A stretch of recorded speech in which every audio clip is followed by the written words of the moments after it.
Okay, we're going to call the meeting to order, please. So this is the Zoning Board of Appeals meeting Thursday, August 18th, 2022 at 5:30 PM. First, we're going to take up the continued hearing of limited dividend affiliate of WP East Acquisition regarding 0 Summer Street, Assessors Map 24 and 17, lots 112 and 1111A. So this is the continued hearing. I'm not going to read the notice because we've already read that once. So we have our architectural engineer here tonight, or consultant, I should say. Right? Yep. Cliff, how are you? I'm good, thank you. Now, green means it's on, right? Yes. Okay, Yeah. all right, just It's checking. basically more for the TV audience than it is for the folks in the room. Okay. Okay. So I'm going to turn it over to you first, just so you can go through your letter. Okay. Briefly explain to us what you found based I upon the will. most recent submissions. Okay, and my name's Cliff Bomer. I'm a principal at Davis Square Architects, a firm in Davis Square, Somerville. We do virtually all multifamily developments, a lot of them very similar to this one. I think people know this, but pardon me if I feel like I have to say it, I'm not the designer of this project. I just want to make that really clear. But I have been offering some of my own opinions about ways that might make the project better. And that's generally the role I like to serve as a peer reviewer, is to help towns and cities get the best possible project they can. And having said that, I think I want to emphasize, as I did in my second letter, which came out on August 15th, a handful of days ago, but we've seen a lot of change in this, in the shape of this project from the first, the initial submissions that had 4 buildings, and it went to 3 buildings. We push, and I say we because there was a lot of agreement between some of the points I was making and some of the points that the civil peer reviewer was making. We kind of landed in the same place on this one. And I do want to say we've seen a lot of movement and a lot of receptivity on the part of the developer, and that's always good. Good to see. I think they've listened to not just peer reviewers, but clearly the board, and have discovered a lot of things themselves, ways to make it better. My second letter is acknowledging further movement, I think, in the right direction. I still have a couple of outstanding things, and I'll just put it out there right now because I think there's some tweaks that could be made. I'm still feeling a little bit squeezed as far as the usable open space on the site. I did come down here early today, not just to avoid traffic, but I really wanted to take a walk around Island Grove because in the response letter, or some of the responses of the applicant have referred to the nearness of that park. Indeed, it is very close. I saw it before, but I'd never walked through it, and it is a lovely facility that appears to serve children of all variety of ages. That's a really good thing.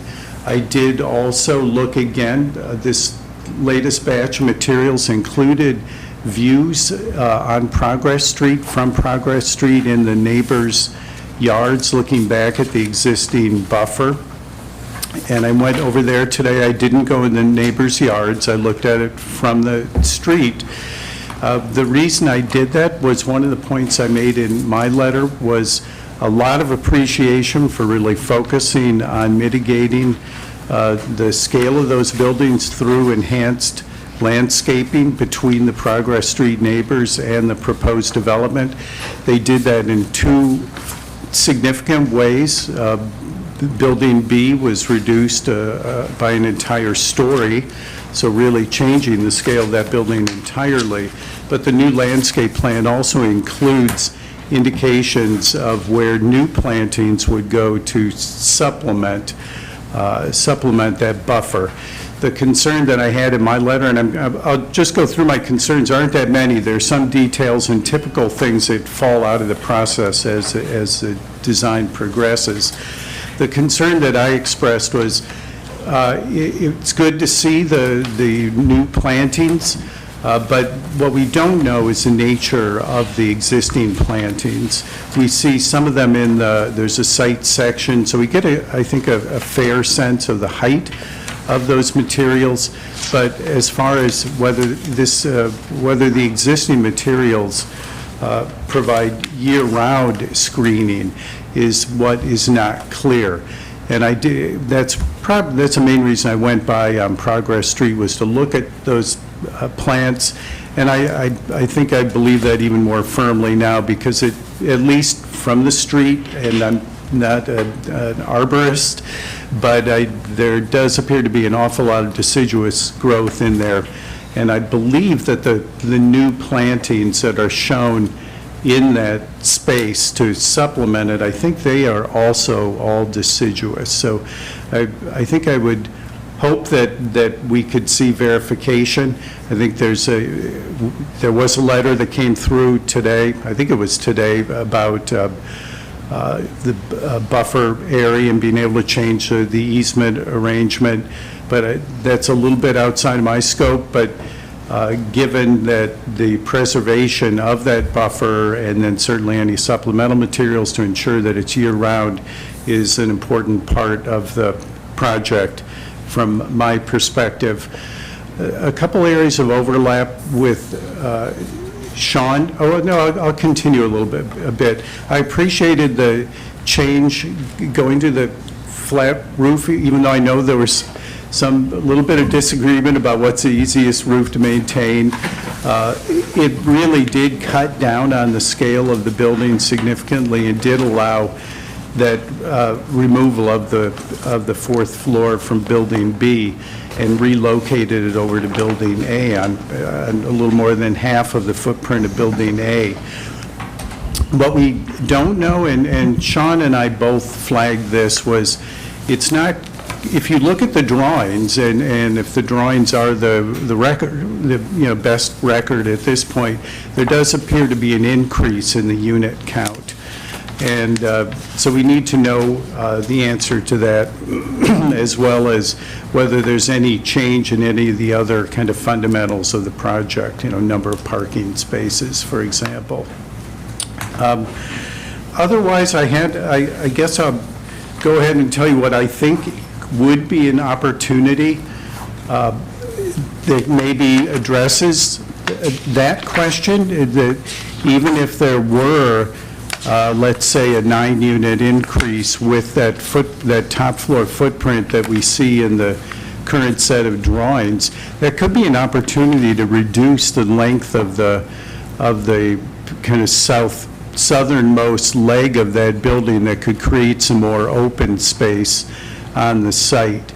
I also, down at what is kind of the southern courtyard, so kind of my feeling is if you're claiming that space anyway, and 9 units gets added, then that gives you the freedom to remove it somewhere else to potentially add some open space.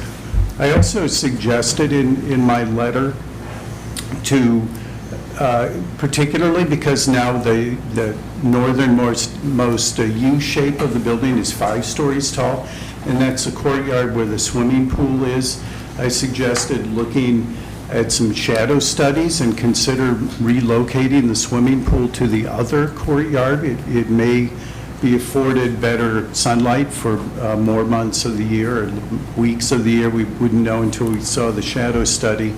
But I thought that might be a way to just tweak it a little bit more to make the usable outdoor space more convincing. Swimming pools aren't used year-round,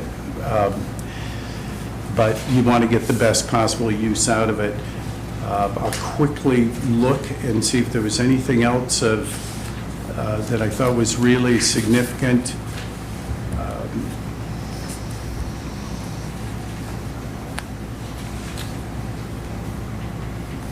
You had mentioned about the elevators. Oh, yeah, thank you. Thank you.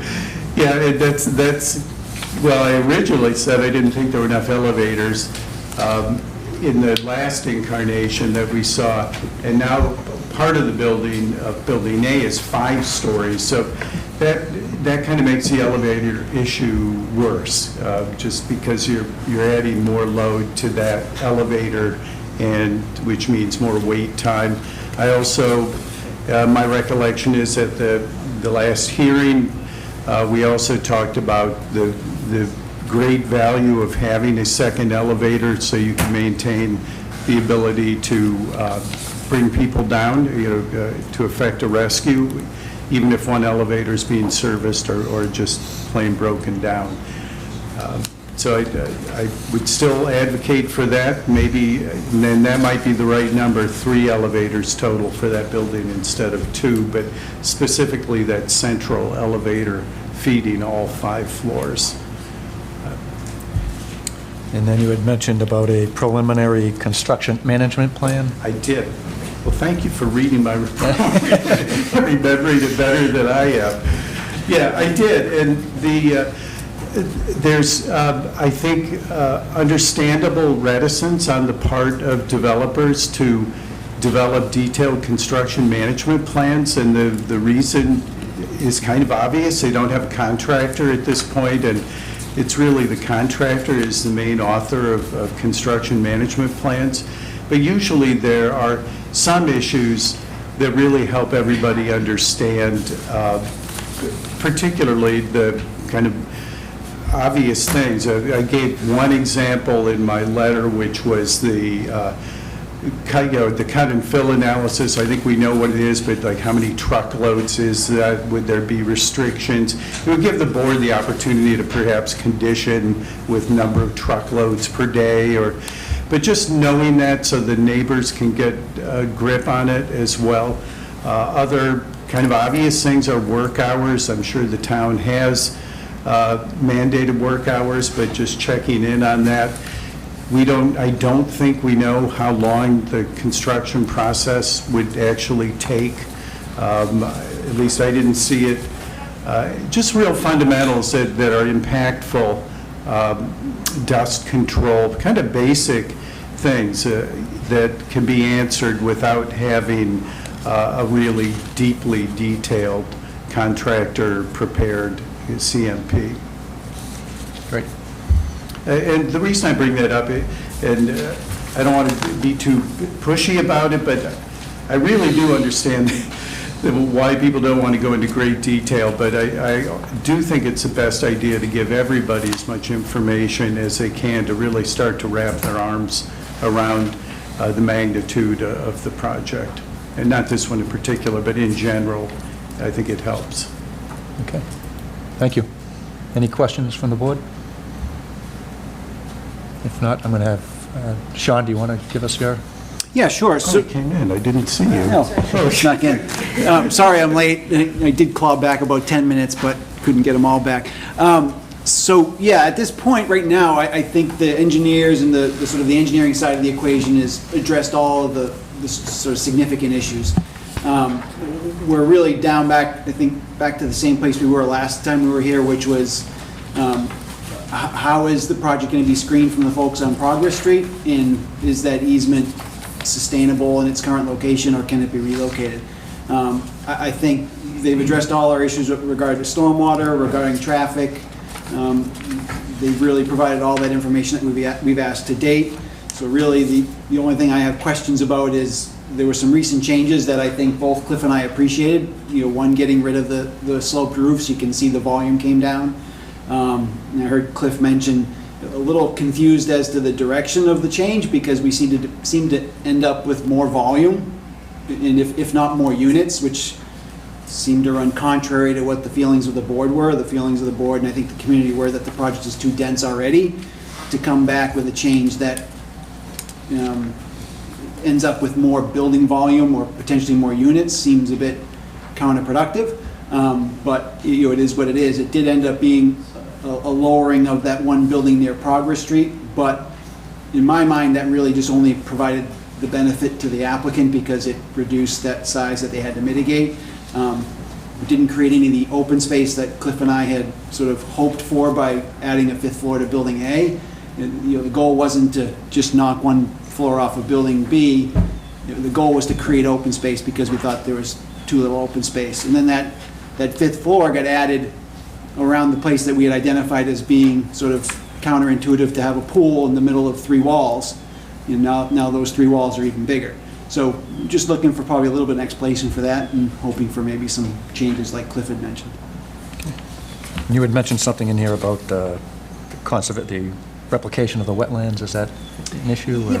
Minor issue. It's something that we keep asking about. So they have a grading plan which shows how the new grades are going to be superimposed over the existing grades. I'm a little confused because they tie out grades back to existing conditions in a location where they're proposing to mitigate wetlands. So when you mitigate wetlands, my assumption is that you're digging out an area that's dry to make it wet, which means you're lowering the grade. Their plans seem to not show that lowering of grade that's going to be needed for the wetlands replication.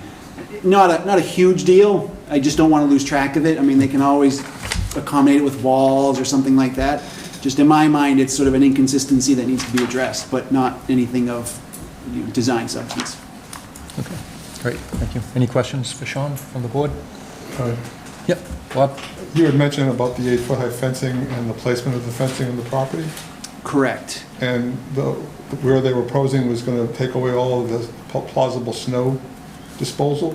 Yeah, and this is you're exactly right. This is something that happens when you start sort of trying new ideas at the end. You forget about other things. So the plans that they developed to show the view corridors into the site from Progress Street, really well done, but they propose an 8-foot fence right on the back of curb along the parking lot. That is the biggest area that they have dedicated for snow storage. To me, a bit counterintuitive to put a fence where you're planning on storing snow. Also a bit counterintuitive to put a fence right against along the edge of a travel way. So in my mind, that fence really needs to be offset some distance from the road at a minimum. But then you got to relook at, well, does that sort of come into question?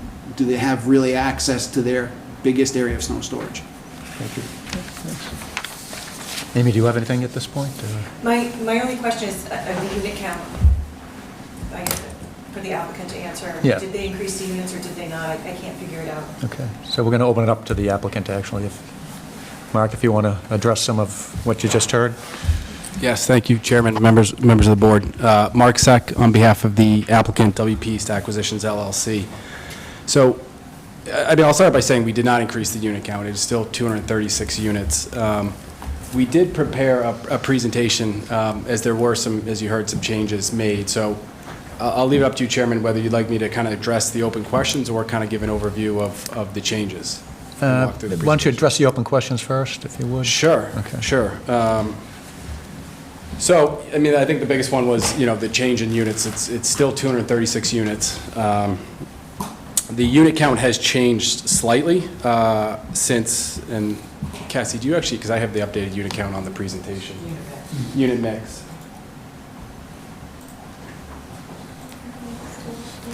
Yeah. You're fine.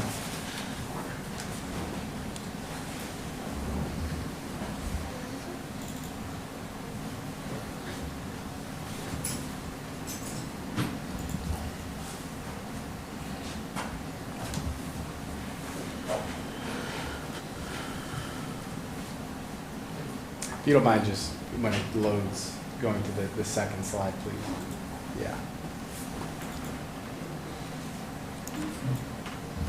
So when I mean, I have handouts if you can't see it, but it seems to be able to see it. So as you know, we took a fourth level off of this. Yeah. It's touchscreen. Yeah, you can. Is it really? Wow. Oh, that's awesome. See, technology. Ain't it grand? Oh, magic hands. So we took the fourth story up here and added a partial fifth story here, and then we already had a firewall separating these two structures. One other change to point out is as a result, which we'll be filed, hopefully getting our ANRAD next week from Concom, is there was some discrepancy among the wetlands. So we lost some parking spaces up here, which got replaced here. So there was parking that kind of came in a perfect L that now we've since to stay out of the wetlands we have that there. So those are the two changes that I want to point out. And as you can see, that the current unit mix is 108 one-bedroom units, 102 two-bedroom units, and 26 three-bedroom units. So 46% one beds, 43% two beds, and 11% three beds. So the original mix had 47% one beds, 41% two beds, and 11% three beds. So we decreased the one beds by 4, it decreased the three beds by 1, and all 5 of those increased moved over to two beds. So more or less, it did not change substantially. How many units in B and how many units in A? So there's 53 units in B and 183 in And do you have a breakdown of those or no? Not yet. A. We do, yeah. I Okay. don't have it with me right now. So Will we have it tonight? Do you have it? There's the unit mix for the entire. Right, do you have it for the buildings? I don't off the top of my head, Okay, no. so if I have to do, if we close this, then I can't put that in the decision. And I would need to. How many units are in each building? Yep. Well, I just gave you how many units. Well, right, but the bedrooms. The beds, how many bed units there are in each building? Yes, there's an increase in bedrooms. That's what I'm trying to figure out. Yeah. And how they changed. So I know some of the other things that came up, and Cliff, you can let me know what other questions, and Sean as well. I know the elevators came up. We think there is sufficient elevators. There's 2 in Building A, which will allow us to still maintain one and take one down if we need to for maintenance, whatnot. And there's 1 in Building B. I know Cliff had mentioned in the case of an emergency, not having more elevators. I think I know you have the background in Captain Cotty. I think you're encouraged to not use elevators in the case of a fire emergency, so I don't really understand that aspect of it. So we think there's enough elevators there based on properties we have and to service the amount of units that we have. We did go down to a flat roof at the direction of Cliff and Sean. So that did help take down kind of the scale of the buildings. Just for clarification, wasn't it our direction? It might have been our recommendation. Or recommendation, but sure. To be clear, we don't direct what happens. I know an issue came up about the pool, and again, kind of similar theme. We care about the residents' experience, probably more so than the board or the consultants would be. Right? We live with these properties. We want them to rent. We want the tenants to have a good experience. The nice thing is that the pool is facing west, which will allow it to get the most sunlight possible. And so we still feel comfortable having the pool there. This is a slightly larger courtyard too to accommodate the pool. So we feel good that where the pool is located is the appropriate location. I'm going to save the screening. We could talk about the screening for the Progress Street separate, but Cliff, I don't know if there was any other points that you wanted me to kind of. It was the shadow study. Yeah, I don't. Again, I think the pool, right? If it's if it's going to be in the shade the most of the day, we probably wouldn't put it in that courtyard. We feel, pretty good where it is, given that the courtyard is facing west, which is the most optimal place to have a courtyard facing to get the most amount of sunlight. The types of trees in the, Yeah, so in terms of along screening, Progress Street. we didn't identify what are evergreens versus deciduous. So, I think even if you assume that they were all deciduous, which they're not, having the 8-foot-high fence, in addition to the additional plantings, dropping a level down off of Building D is going to provide really good cover for the Progress Street neighbors. I think you have to also remember that just in the topography, these are already a full story lower, so then adding a fence along the line there too is going to screen even their second floor from our property. So, Cassie, I don't know, do you mind going to the next slide? And I could pull up an example of one. Mark, was there any consideration to putting the fence on the property line with the neighbor as opposed to in border your site? We didn't look at that, no. It's something we can explore if the board feels strongly about that. I know the issue came up with the snow storage. We were able to free up a lot of snow storage by eliminating the parking on Monahan's Way. But initially we had parallel spaces on both. So we also did identify other areas where we increased snow storage. So we still feel like there's adequate snow storage, and in the event that there isn't, we obviously will, if you want to make a condition, we will haul it off-site. What is the date of these plans? We don't seem to have them. The date of these plans? If you go back to the other plan that you were on, our plans show landscaping Yep. here. Yep, this just came out as a result of meetings with the Concom and their consultant. So the only thing that changed was this parking up here. So when will we get these plans? Tonight? Okay, we have them in front of us? No. No, you have to go back. Can you go back a slide, Cassie, please? Thank you. So this is all we have, it's on the screen. We don't have any hard copies of these. I can give you a hard copy, yes. Just to clarify, these plans that you're showing them, they would have them from a month ago. Yeah, No, that- this plan right here, we do not have. We don't have this one. No, we don't have that, no. This is the only one. Yeah. That corner piece changed. But so lighting changed, Lighting? well, there was lighting in that corner before, right? But this isn't dated, this isn't a plan that's dated, so how am I supposed to note this in a decision? We will send you a plan. I can't take information if we close the hearing, I can't take information after we close the hearing. So you have the information, if it's just a question of the dating. There's no way that this will pass as a plan. I mean, it's not stamped, we have nothing, we don't even know who drew it. I mean, I know you did, Phil, but, we don't have anything. We'll leave it up to you to figure out how to. Great, thanks.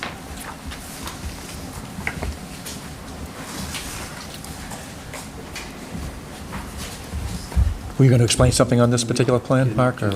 Yeah, sorry, You won't be Kat. able to comment. Well, so this I had already kind of addressed, this So- corner. It is an inconsistency. I say we just go with this From plan, 2D. and then they have to come in for a modification. They want to change it, because that's the most recent plan that we have. How do we address the fact that the Right. plans don't show a fence, Right. but the sketches do? I know. I think we have to go with that. I had expected a revised set, but, Me too. yeah, that's fine. Right, so the landscape plans do show the fence. The plans that were submitted a month ago do show the fence. The only thing that's new tonight is the parking decision. The layout materials plans don't show a fence, the landscape plans do. The layout materials plans weren't, the civil plans weren't resubmitted as part of this new submittal. So there's conflicting information, right? I have plans from July from Phil, comprehensive set, stormwater calculations. Then another set of changes that changed information on those plans, and now another iteration that changed information on those plans. So I guess it's hard to establish from the record what the project is when you have three pieces of information that are in conflict.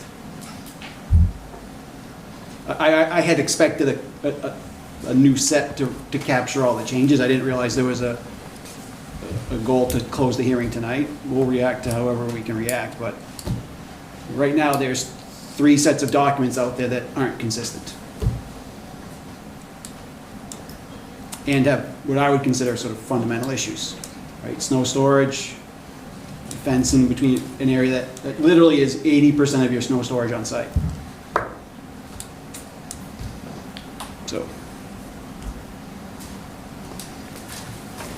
So it's going to be up to you, I guess, if these guys, right? Yes. If you want us to close the hearing, then we'll close the hearing. We have an and we'll- extension through to tomorrow. Yeah, Yeah, And yeah. so we have to close it tonight, or they have to give us an extension to extension, be able right. to provide us with materials. and remember, the plans that are submitted specifically show more units.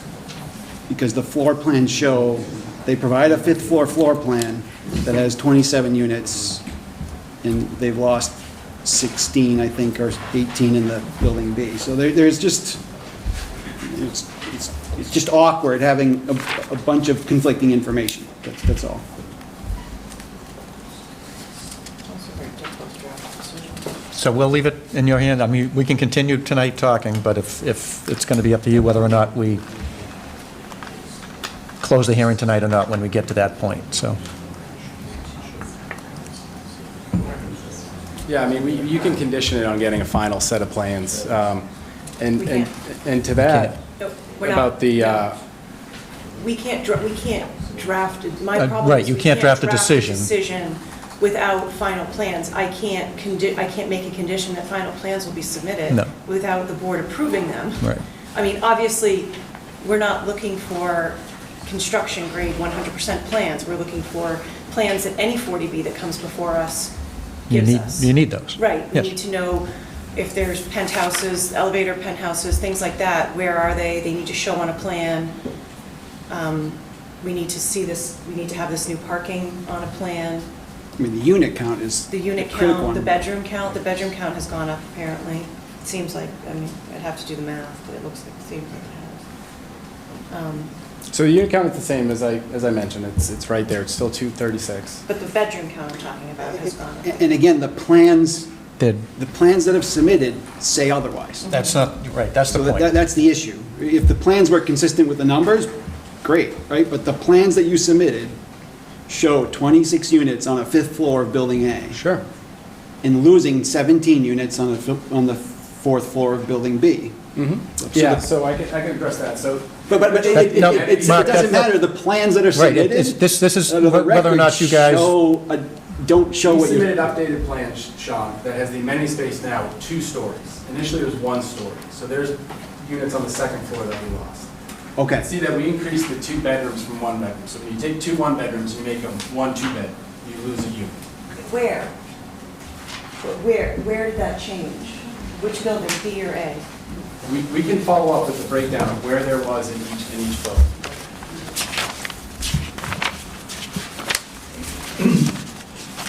Did the bedroom count? Yes, because we're up 5 2-bedrooms.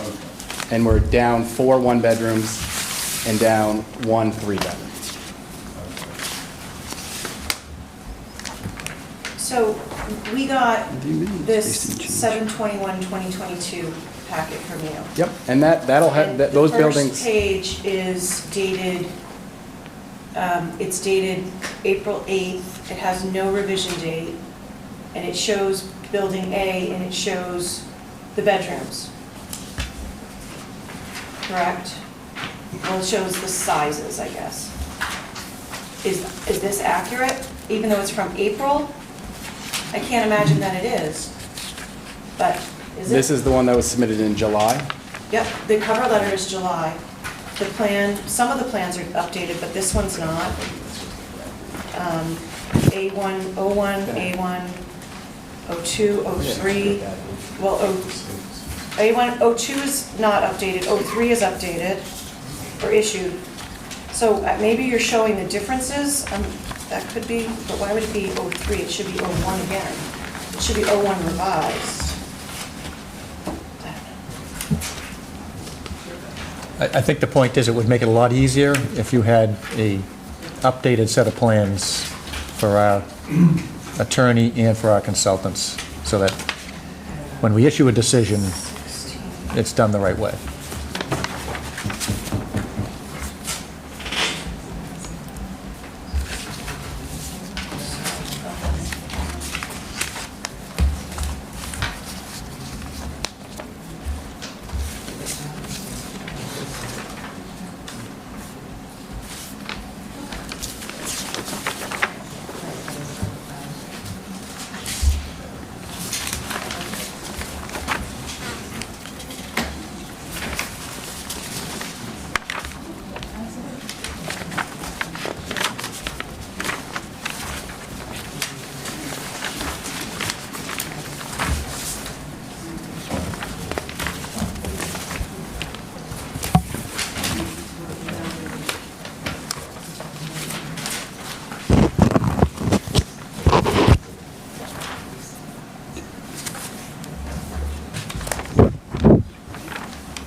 While they're doing that, can I ask a question? Yeah, sure, yeah.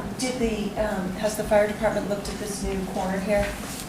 Where the Yes. parking, okay. The going one direction, we were able to satisfy the Okay. not crossing the lane. Thank you.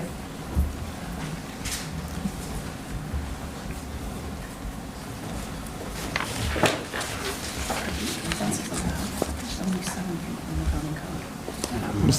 Chairman? So Mark? Seriously, it's a question. If I could have a minute, Chair? Yeah. Is there anything else besides, Well, you had talked about the screening and the right-of-way and all that sort of thing. You were going to Yeah. discuss that as well. yeah, Phil, do you want to give an overview of the screen? I did have another quick question, Yep. just for the building commissioner. Are 8-foot fences allowed? Not within so many feet of the road, it's a sightline obstruction, it's a 20-foot triangle in Okay. each direction, and I don't think anything between 3 and 8 feet in height. Okay, thanks.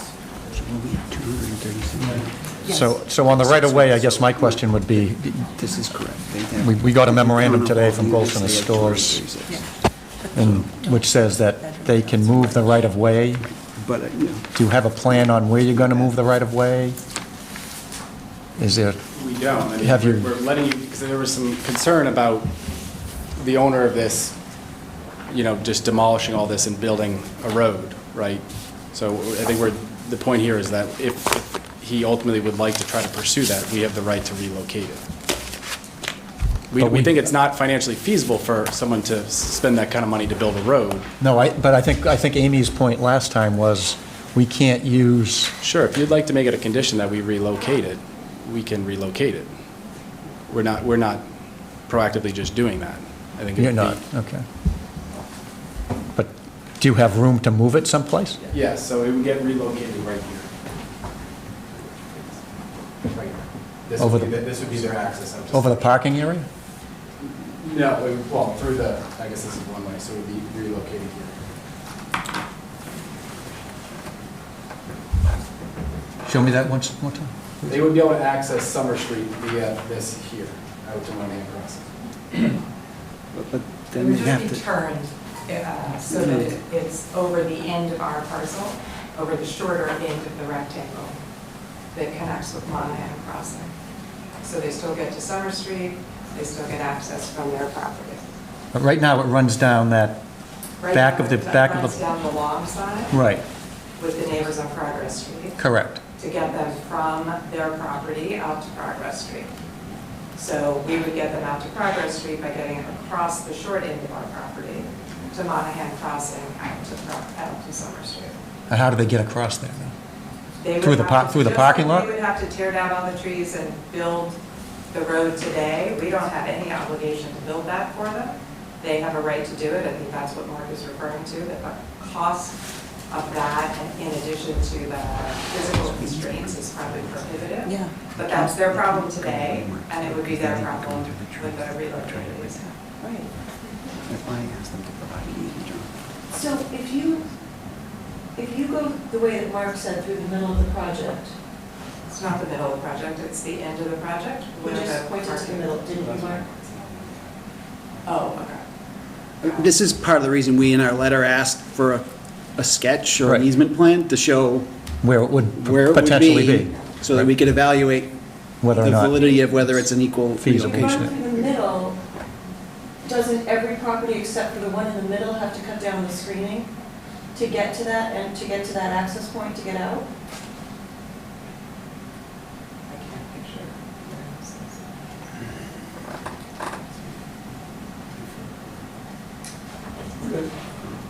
You need easement? So, what we can do is we can flip this one way so that it is here. It would be the assumption that they would come in through here and out, but we So can flip this one way. so they how can would the get person down there get there?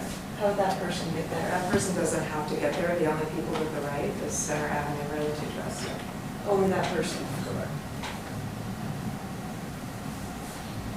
So now you're changing the one way. We could do that, yes. Okay, so has the fire department seen that? Are they okay with that? Changing that one way? Yeah, we're not actually proposing making this change. We were asked a question about screening, and we're answering the question about screening, which is that if Center Avenue Realty Trust ever did come forward and want to build a road, we have an option to make the change. We're not actually proposing the change.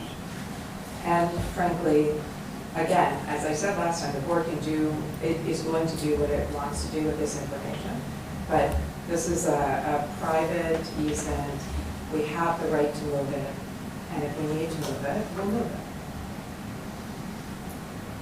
it. The one thing, Amy, I'd qualify is that the rights are for utilities underground and above ground, not just access. So Yeah. to be a devil's advocate, if I have a simple utility that I want to run down to Summer Street, that I could run in an undeveloped corridor straight to Summer Street, but instead I have to run it in an improved corridor that's longer.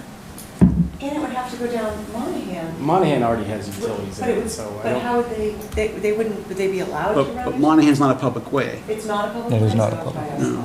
So they'd have to have, the easement would have to extend all the way down Monahan as well. Yeah.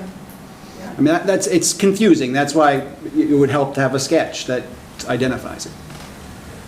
If we were proposing it, you're probably right, but we're not actually proposing it. We're trying to respond to the board being concerned. But you're trying to prove that you have an ability to protect an interest that we're trying to maintain, which, And we do. which is kind of the same thing, no?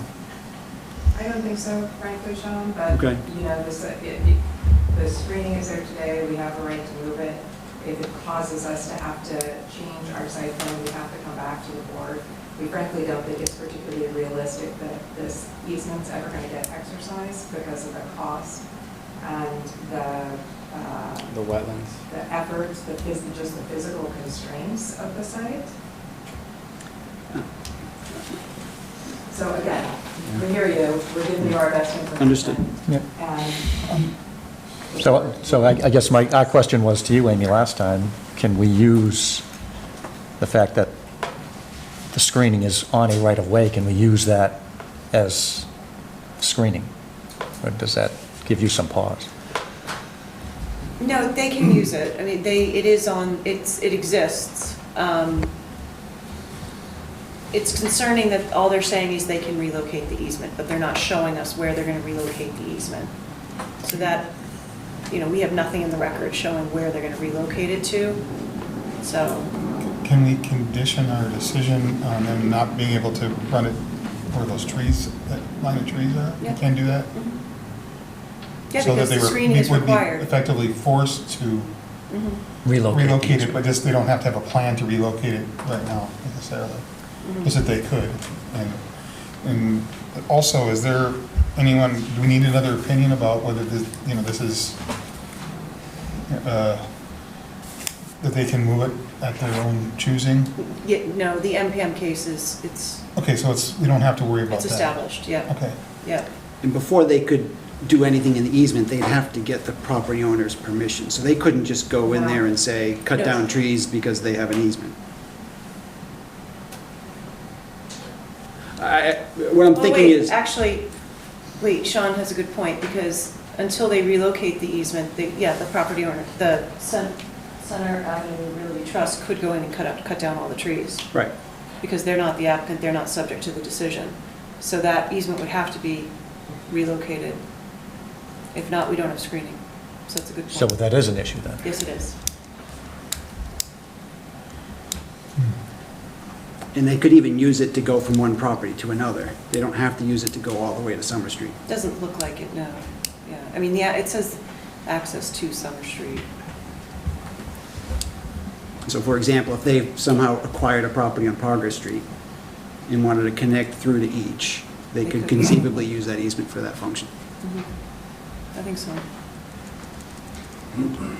But I think it's problematic that they haven't relocated the easement because of the fact that we would have no, level of confidence that that screening will stay up No We recourse have there. no authority over that. and no recourse. correct.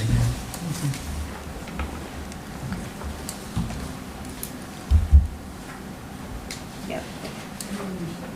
So just as an example, I did a 40B in Pembroke where to get a second access, a driveway had to be relocated, a driveway easement had to be relocated, and the driveway easement was relocated prior to us issuing our decision. That was a lot easier, I mean, it's just a shift, Yeah. but that could be why.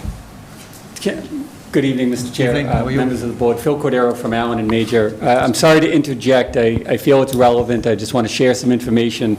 We're going to talk about buffering in a minute, and I know the easement and the buffer clearly overlap and intersect, and we're trying to separate those two to make sure the project can be compliant. I just want to share with the board just a passage from the bylaw in terms of how we arrived with the plans that we have on the screen in front of you and we submitted back in July. Section 175-66, buffer strips, quote, "In order to protect residential land uses from potential noxious or disruptive effects of adjacent land uses of different character, the following buffer areas shall be provided." Subsection A, where commercial, multi-unit residential, or industrial uses adjoin existing residential properties or residential districts, whether developed or undeveloped, as in the case of Progress Street, is developed in residential use. Adequate buffering shall be provided along all lot lines adjoining the residential properties, in addition to that required in section 175-29.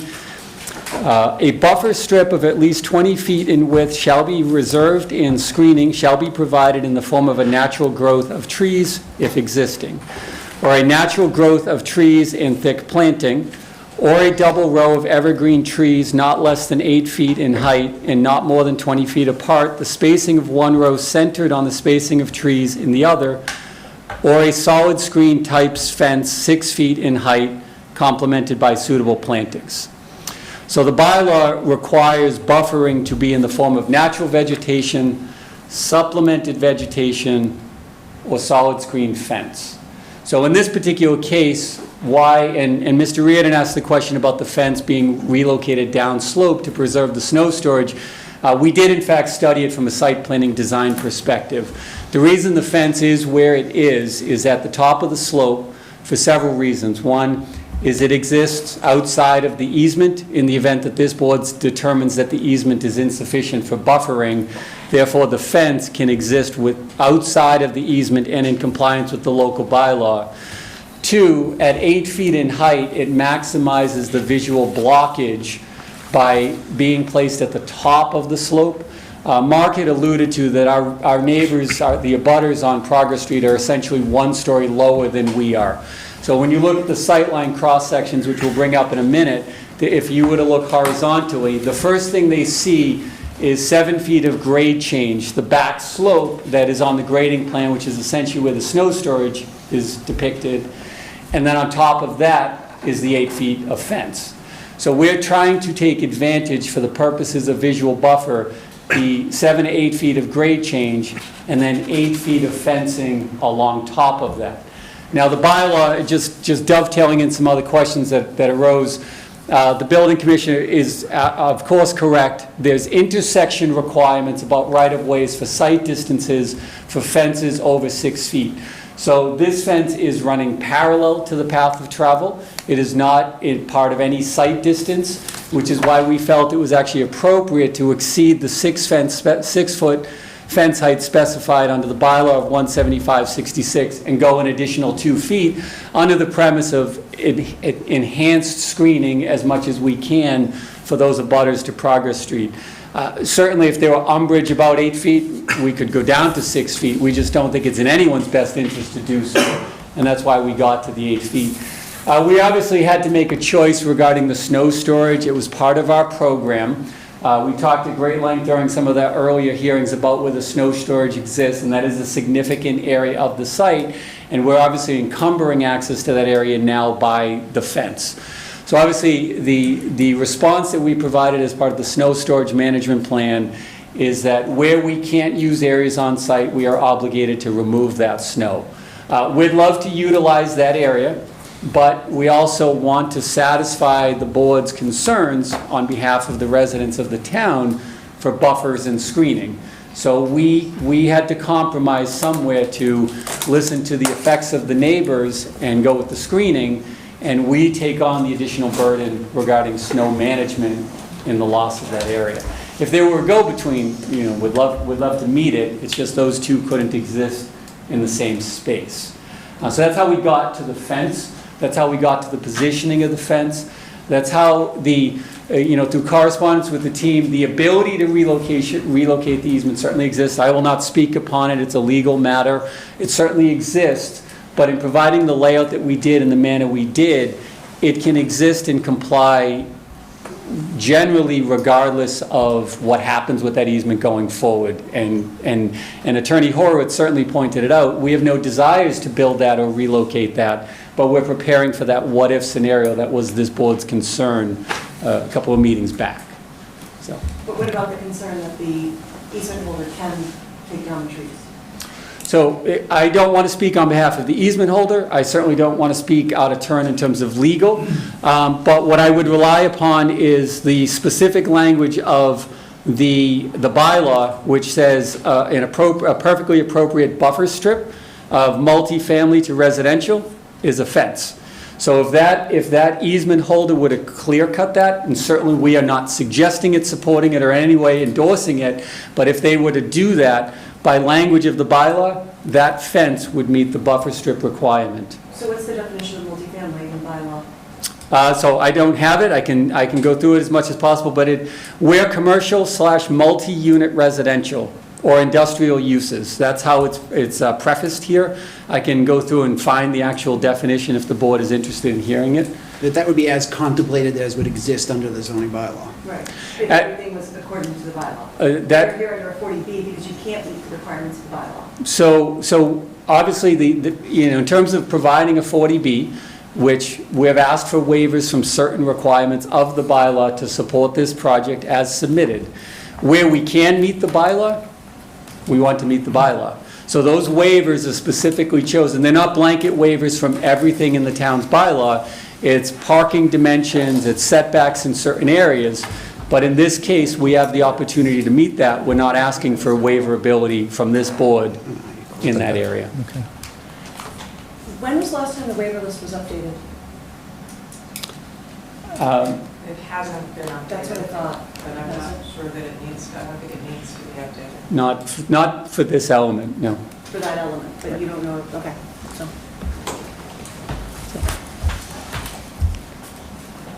Anything else, Phil?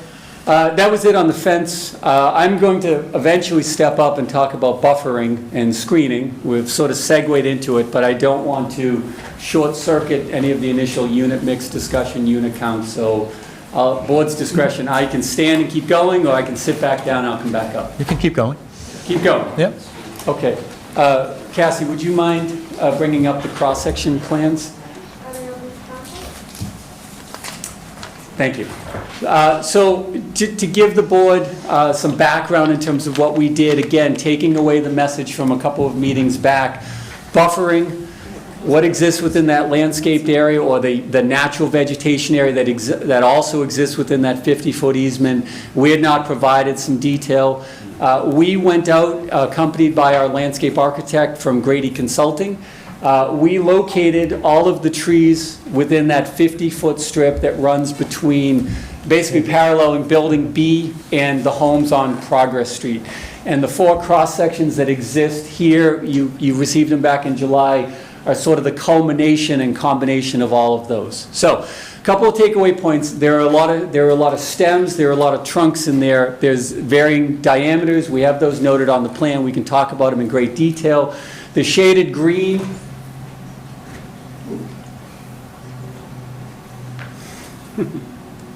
up there generally represents the tree canopy. Based on the diameter of the trees, the approximation of where that tree canopy falls, we wanted to give the board an idea of what that vegetated cover looks like. Mr. Bowman pointed out we did not specify deciduous, we did not specify evergreen, and we did it for a couple of reasons. One is we wanted to take certainly the most conservative approach and not assume there's more evergreen than there is, and we are basically assuming everything is deciduous. The other thing that we learned about the exercise is there's a lot of height to these trees. So there's a lot of understory to the trees that is shrub brush. The deciduous canopy cover is relatively high. The evergreen cover is also relatively high. So whether or not we specifically identified it really provided no material benefit to us in terms of creating support that the natural buffer is all that we need. So what we've done with our landscape architects is we are seeking to supplement the buffer And the supplement is twofold. One is the fence I alluded to a moment ago, the 8-foot-high fence running right along the vehicular path of travel. The other is supplemented understory planted behind the fence, again, so solely for the benefit of the abutters. Understory growth to just fill in that lower ground cover to almost even hide the fence that we're proposing. And then evergreen trees. So this particular cross-section is located at, forgive me, it's number 70 Progress Street, which they're not in a visual sight line of the building, but what they see is some of the existing understory that will supplement with some understory planted on that slope. If it is removed from snow storage, we're going to plant it instead. And that planting is solely for the benefit of our neighbors and no inherent benefit to the future residents of the project here. So, and I think the other element that we're trying to illustrate on the cross sections by the little gentleman here, the little gentleman on the ground, 6-foot average height, looking at it from two perspectives. One, standing in the backyard of those residents. The other is standing on the second floor if they have a window that would overlook this project. So standing on the ground floor, there's obscuration by the supplemented plantings, the grade change, and the fence. That their sight line is visually obscured. If you're on the second floor, then you start to get your sight lines obscured by that higher canopy coverage made of the evergreens and the deciduous mix here. And then, obviously, I won't speak about architecture. The architect is here. Certainly removing a floor of the building, removing the volume of the pitched roof, that brings the building down, that it is largely obscured from these views. And there are homeowners along Progress Street that have fencing elements along their property line, their rear line. Some are fabricated of different materials, other are more fully formed fence. We're not suggesting anything regarding those fences, because if they wanted to remove them, they certainly could. Mr. Chairman? Yes. Before I leave, Yep. there's issues with the waivers. The waivers are specific to, with regard to height, with regard to lot coverage, and with regard to parking, and I think all the numbers are wrong. So we would have to deny those waivers because we don't have a maximum height, a correct waiver for a maximum height. We don't have the correct lot coverage. And we don't know, I still don't know how many parking spaces. I couldn't figure it out because of that new plan, how many parking Didn't spaces tell we you had. the number of parking spaces. So, speaking over, so we will look to clean up what we think is best is, we will extend to, I think you meet on the 8th, September 8th. I think I saw that on the calendar, Cassie, is that correct? That's a regular meeting. We'd prefer not to do it on I'm in a night where we have a Duxbury. regular meeting. I'm not here at all. We can make an accommodation. I mean, that's not, Okay. yeah. So, we'll look to send you a clean set of plans that show, all the correct dates. We'll make sure we provide an updated waiver list. We're not going to be making any changes to the plans. We'll just make sure that they're dated appropriately based off of that, and we'll submit an updated waiver list. Mark, there's discrepancies between the landscape plan and these figures as well, so just make sure they're all Sean, coordinated. The plan we showed tonight, that was a result of Concom this week. No. Can I just interrupt for a second, Sorry. please? What's your availability in the next couple of weeks?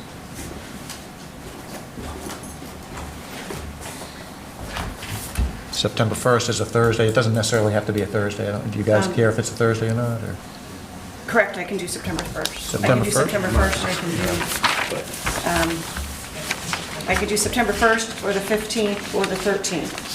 The 13th is a Tuesday, the 15th is a Thursday. I'm out of town on the 13th. So. Okay, so the 15th, the 1st or the 15th I can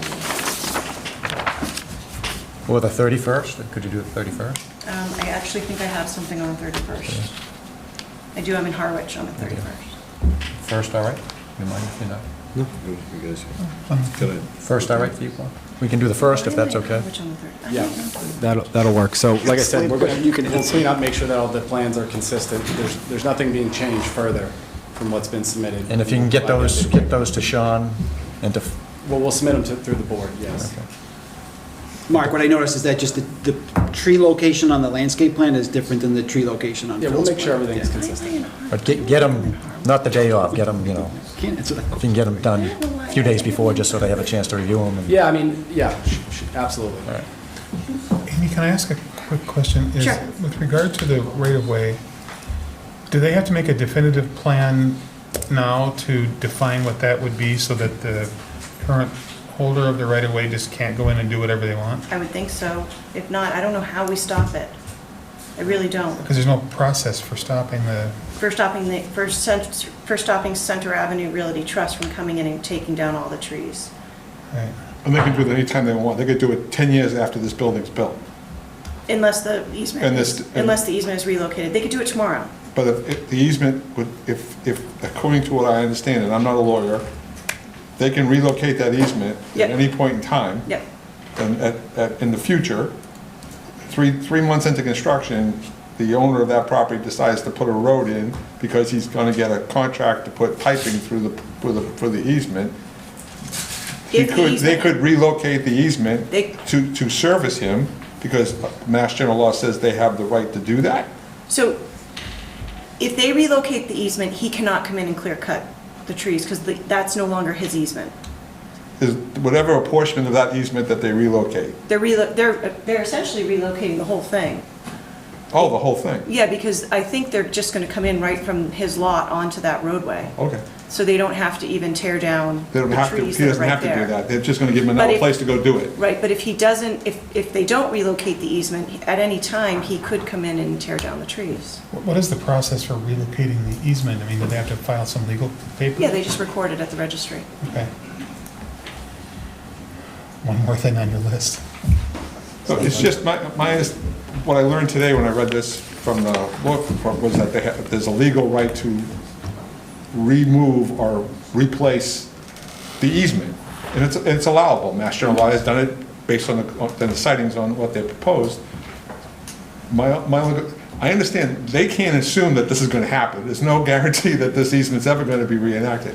But there's a legal right for them to say, if you choose to enact a fix to that. He doesn't have to notify them before he goes and cuts down all the trees. He doesn't. No. That's the issue. That's the Yeah. issue. Okay. He has the right to do it right now. All right, but he doesn't have to do it right now. No, he doesn't He have could to. do it 3 months into construction or 2 years after construction. Right. Unless the easement's been replaced. It's been replaced. Yeah. And if it doesn't get replaced, he can then still do that. And can they still relocate it?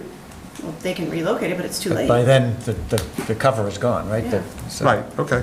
But I think the developer's counter to that is that they're using this 8-foot fence as, They're using the, Which they're using, multifamily in the bylaws. but that's in our But you're gonna- bylaws you're to gonna say check that that's on what they that. can utilize. So It's 12 units. that does cover them, 236 units, so. the fence does cover them by the bylaw of the zoning law.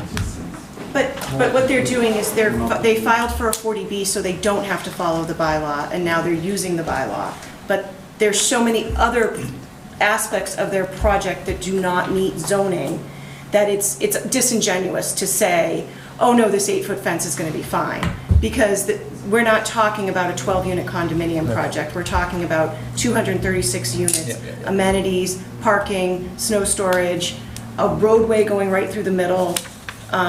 We're not talking normal zoning. If they want to use the zoning bylaw to help them, they should do a project that's in compliance with the zoning bylaw.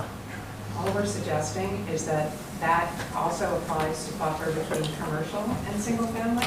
So even if you count this as commercial and not multifamily, that's allowed under the bylaw, under 40B, we can't be held to a different standard. Good, thank you very much.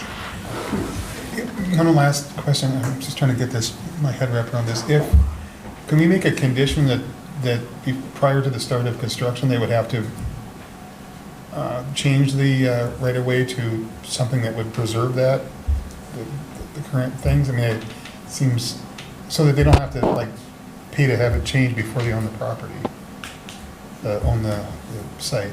They do own the property. Do They just don't own that area. All right. We currently do not own the property. Right. Oh, I thought That's you what I just didn't thought. own that No, parcel. we have an option for that. Right, that's what I thought, so it kind of makes, the chicken and egg thing with that. But I guess that was the question, can a condition of the special permit or comprehensive permit be that they have to relocate the easement? Is that a condition that would be allowed? Yeah, they have presented that, they've offered that. Okay, No, that's true, you said that earlier. all Yeah. right, thank you. Okay. All right, great, thanks, Amy. See you guys. September 1st at 7 o'clock. We're going to continue, just because, Yeah, I gotta go to this. right now, but Amy's leaving. She has another engagement in Lakeville. No, you're off on the phone. We'll talk Monday. No, I'll be in the office in the morning. Okay, you want to continue, Mark? I have 2 calls in the morning. Did you have anything else? I'll or- leave it to you. Like I said, we'll provide, consistent plans, nothing's going to change, and we'll provide. an update. Understood. Yeah. It's a Okay. Thursday before the... The bedroom counts and all that stuff so that We can everybody's provide you with happy. the bedroom counts, yes. Yeah. In each particular building? I can give you the Well, the no, bedroom do count it all right as now. part of the submission you're going to make, so, Yeah. all right? Right. Do you have anything else you want to say at this No, point? if there's or- any further questions. Well, I'm going to open it up to the Yeah. public to see if they have any comments or questions. Okay. Cliff, do you have I think something? I've got one comment. Yep. I appreciate the move to coordinate the set, but I would say there are things that are missing from drawings. So I think what you meant when you said you're not changing the drawings, I don't think you meant that the elevations won't show penthouses, elevator overruns. They're missing pieces on the elevations that doesn't really change the project, but it's important to know they're there, or whether they're screening that hides mechanical equipment.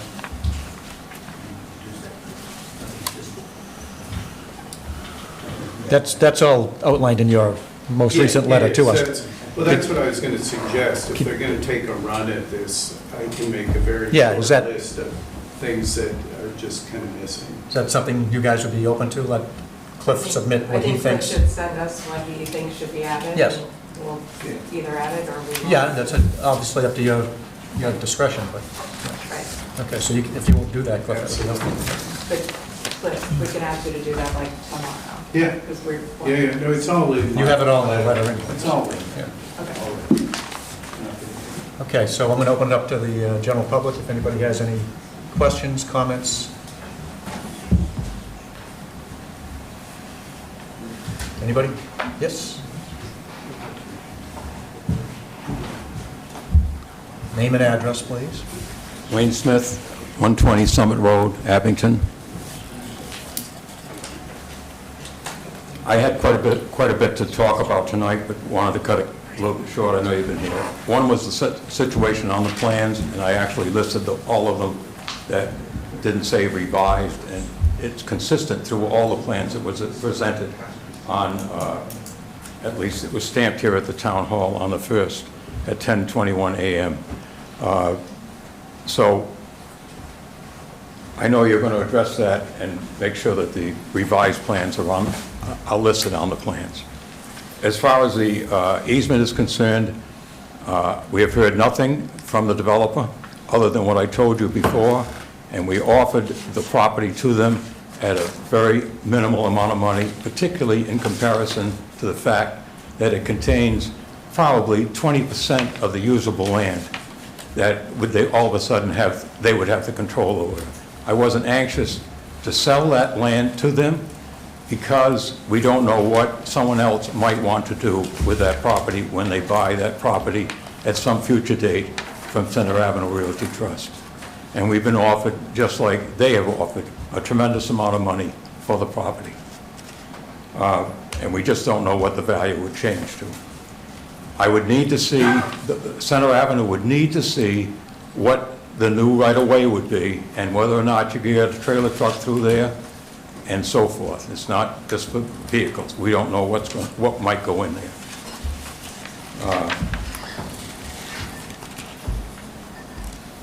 The other thing, they are putting in 7 or 8, it's hard to tell from the plans that I saw at the town hall. They're very small. It looks like there's up to 7, 8, maybe 9 feet of fill going in from the parking lot, which will shake down to the trees. So they're going to change the grade. The grade would probably be changed if a road was put in there. Obviously, they think the easement will be changed. That remains to be seen. but they are putting the fill in there, and I would suggest to you that many of the trees that that fill is going to would have an effect on their root systems, and some of those trees would probably end up dying. I don't think they'd be viable.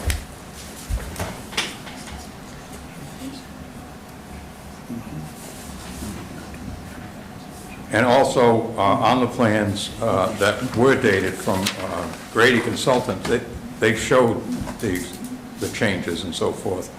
But we were unable to see the existing trees located by Allen and Major on the 7/19/22 C engineer plan for additional information that was unavailable to us.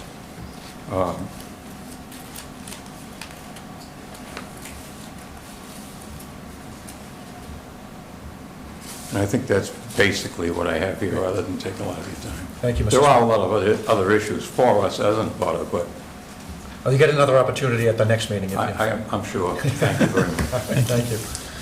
Anybody else have anything to say, anything to add? If not, we're going to, with your consent, we're going to continue this until September 1st at 7 o'clock here at the town hall, right? So we need a motion to that effect? I move that this matter be continued till, Yeah, we'll continue to the second, if we're going to have the hearing. I'm sorry, yeah, right, very good, yes, thank you for that, yes, September 2nd, yes. September 2nd. Yes. Oh, That's a Friday. The meeting, the meeting will be the 1st, but the continuance is in the 2nd. Oh, I know. So the meeting will be September 1st At 7 p.m. at 7 p.m., correct. We have a motion to that effect? read this again. I move that we continue the hearing of limited dividend affiliate of WP East Acquisition 0 Summer Street, Assessors Map 24 and 17, lots 1, 12, and 11/11A. The meeting to discuss this to 7 p.m. on September 1st, and the continuance of the matter for legal purposes to September 2nd. Any second? I'll second that. Any discussion? If not, all those in favor? Aye. Opposed? Thank you. Great, thank you. You need to sign it. Yes, sir. Thank you all for coming. We do have another matter, so. Hey. Yep.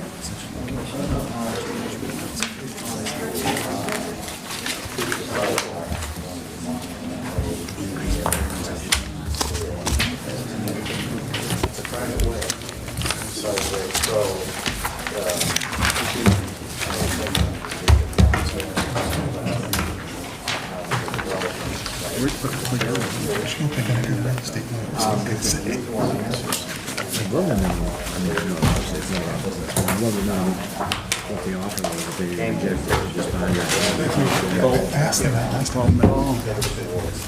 I asked them Well, I was surprised. I never realized when he said that this is 20% of the lot. To not own 20% of the lot to be usable. Right. That's why I'm wondering.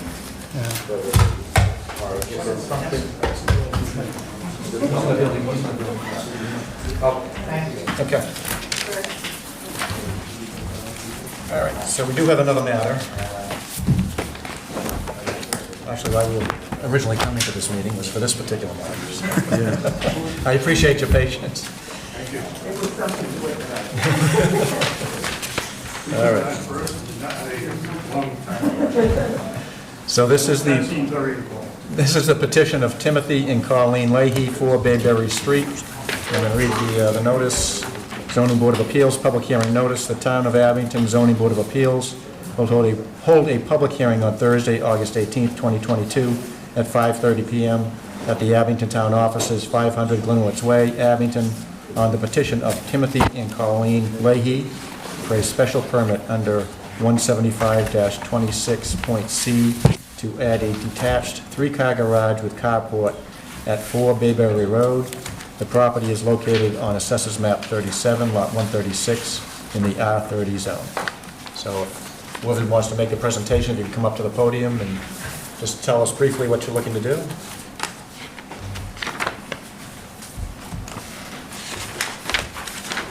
Tim Leahy, 4 Bayberry Road.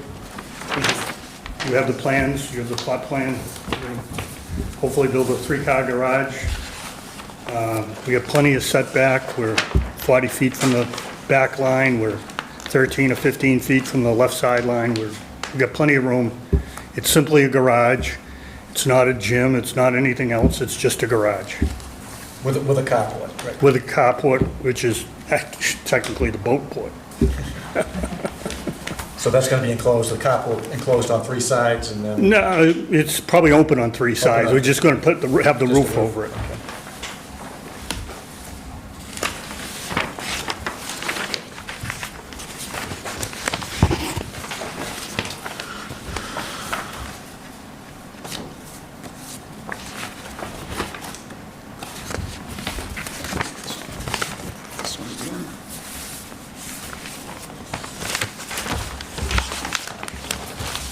So under 175-26, this requires a Work on the big board.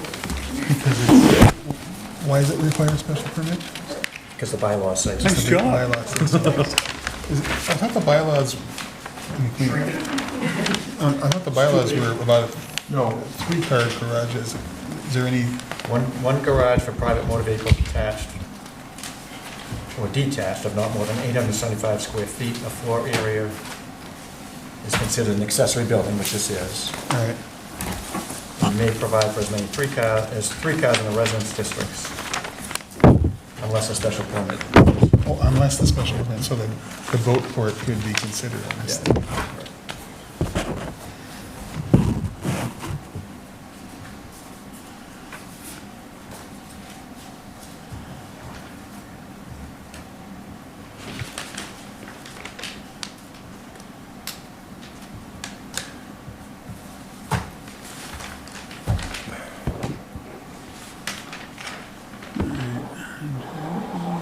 Any plumbing going into the building? No, sir. The second floor is just going to be a storage or a Just- loft just- area, a place to hang out? No, it's just storage. Just storage? Our home is a slab. Been there 42 years, so we're kind of busting at the seams a little bit. We need some more storage. Okay.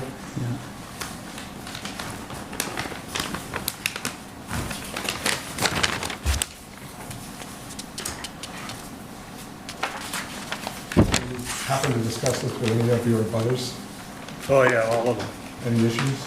No, they just want more tomatoes. Oh.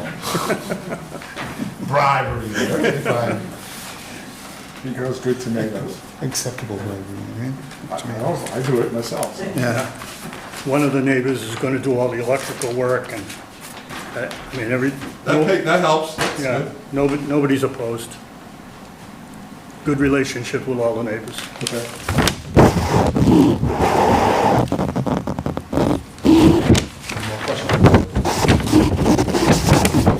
Mr. Commissioner, I show that there'll be 2 sheds in addition to this 3-bay garage and overhang.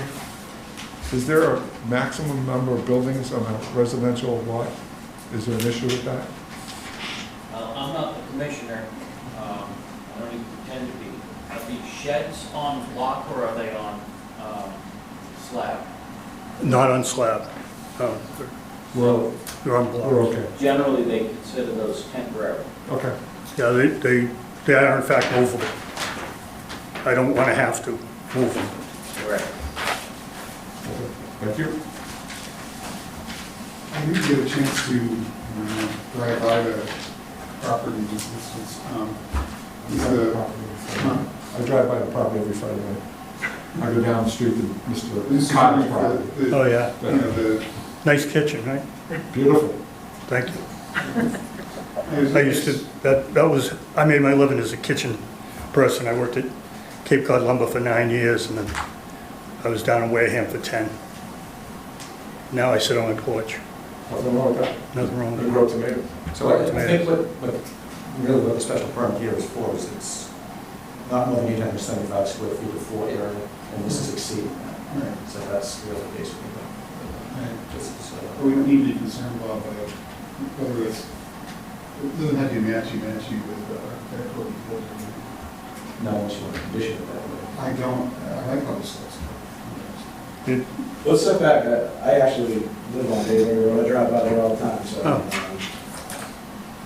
I'm at the complete opposite end, but you can't really see, I mean, you can, but it's not like it's gonna be right up front where it's, with that setback, it's not gonna. Yeah, it's, you, as you come up, if you're looking at my house, standing on Bayberry Road. Yeah. It's gonna be over on the left. Left of it, yeah, so yeah. And I've got Plenty 90 of feet space over between there, my yeah. house and my neighbor's property line. Yeah. So what's the drive, is the driveway going to be tar, or is it going to be Yeah, gravel? yes, Tar? asphalt. Asphalt. Yeah, there's an existing driveway. I see that, yeah. That we're gonna keep. Yeah, and then have this come off. Because that's the basketball court. There are certain priorities, Yes, yes. and then the driveway will go up to it. Any other questions from the board? If not, I'm going to open it up to the public. Any questions, comments from the public? Also another nice kitchen. If not, I'm going to bring it back to the board. We're all set, Mr. Leahy. So Okay. Thank you. Thank you. So we can have a motion to close the hearing. Motion to close. Motion, I can't do that. Motion to close the hearing. Is there a second? Public hearing. Second. Any discussion? If not, all those in favor? Aye. Opposed? So now we need a motion to act on the petition. Where's my? I'll make a motion to accept the petition of Timothy and Colleen Leahy for a special permit under 175-26.c to add a detached three-car garage with a carport at 4 Bayberry Road. The property is located in Accessories Map 37, Lot 136 in the R30 zone. Can you just put in conformity with the plan submitted July 11th, 2022? In conformity with the plans submitted July 11th, 2022. Second. Any discussion? If not, all those in favor? Aye. Opposed? Thank you. Thank you. Okay. They don't need this. You have me vote for it. They have, Cassie has something for you, so. Now we can have a motion to adjourn. Before I make that. A motion to adjourn. Is there a second? All those in favor? Aye. Opposed? You beat me.